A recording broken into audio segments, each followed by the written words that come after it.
Welcome, my name is Nate Kane. I'm a guitarist and guitar teacher based out of Provo, Utah. Today I'm going to be playing around with writing a solo for one of my songs. Moving into 2026, I decided that I wanted to get better at electric guitar. I wanted to get good at electric guitar, get better at soloing, lead guitar, things like that.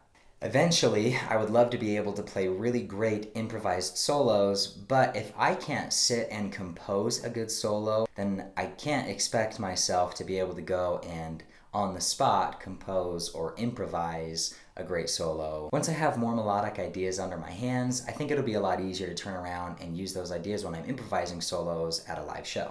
So this video is not an instructional video. This is me figuring out how to play and write a lead guitar solo. What I'm working with today is I've got a Boss ME90 and a Boss RC10R. So the ME90 is basically a multi-effects unit. That's where I'm getting all of my tones from, and I have that running direct into my recording setup. The Boss RC10 is a loop station that has a drum machine in it. I'm gonna lay down a loop of one of my songs. I'll have an A section and a B section, and then I'm gonna play around with a solo over the B section or over my solo section.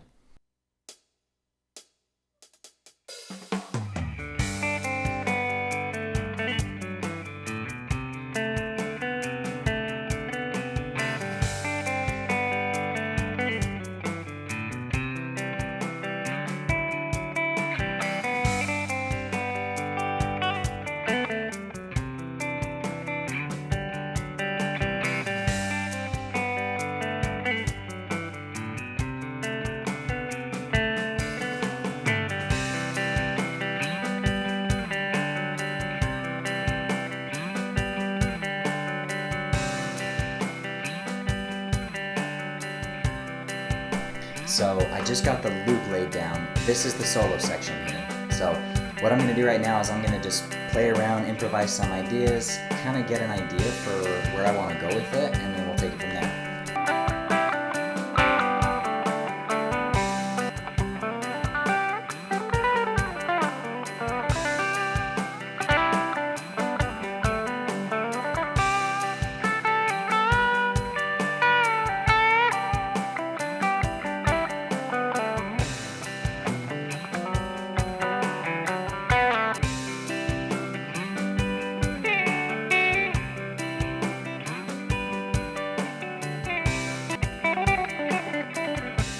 All right, I played around for about 10 minutes, had some fun, and came up with some ideas. So I think what I want to do for the structure is I'm going to lay down a melody somewhere lower, like in a lower register on the guitar. Just a pretty melody that is nice to listen to. To build excitement, I'll take that melody and play it a little bit higher. Third step is I want to play some arpeggios. Again, build excitement, start moving farther up the neck, and build some speed. Fourth, see if I can play some stuff a little bit faster, a little bit more exciting, maybe a little bit more shreddy per se. And then fifth, I want to end off, I think, with some double stops. Melody, higher melody, arpeggios, fast stuff, double stops. Let's try laying those down and see what we figure out.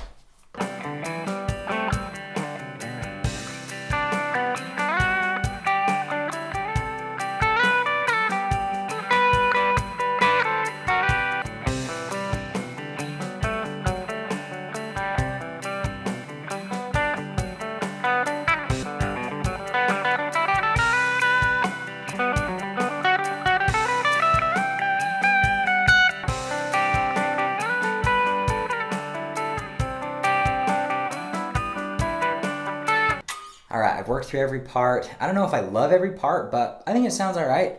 It's pretty fun to play. So let's take a stab at just playing through the whole song. You'll get to hear what the whole thing sounds like in context. I'll do my best to play it. I mean, obviously, you know, this is just sitting down in one video playing around with the solo, so we'll see how well I can pull all of this off, but we'll have some fun with it.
Well, I think that was all right. This little drum machine looper is it's a really good time. I have a fun time playing with it.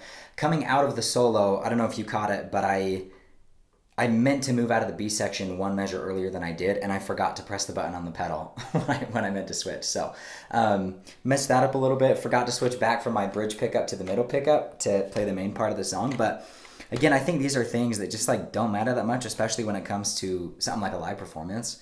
You just kind of, one of my friends one time said to me, we were at a show and I was kind of worried about the sound quality of the setup there, and he just said, he was like, listen man, as long as it sounds like music, who cares? It's fun. It doesn't matter if it sounds bad, as long as it sounds like music, it's great. And I thought that was a pretty good point. Not that I don't want to make everything sound as good as possible still, but I'm not going to sweat as much over it as I used to. Now I kind of just like to have fun with it and try new things, and you know what, just put it out there. Like, who cares? Let's have some fun with it. Maybe if 25% of what I play right now sounds great and sounds clean, that's awesome. Hopefully in 2 years, 50% will sound good. And maybe in 20 years, 80% will sound good. I don't know. But I think it's all about just continuing to play and figure stuff out and have some fun with it. Hopefully you enjoyed this. Again, this wasn't an instructional video, but I do teach guitar. So if at any point in the video you heard me talking about something like arpeggios or these different scales or things of that nature, and you sat there thinking like, man, I wish I knew what that stuff was. Or if you just like my playing and you're interested in learning guitar, check out the link in the description. NateKaneOfficial.com is my website. Link is in the description, and there you can find information about my private lessons that I offer. We can do online lessons, or if you're in Provo and you prefer, we can do in-person lessons as well. Hope you enjoyed. Thank you for watching, and I'll see you in the next one.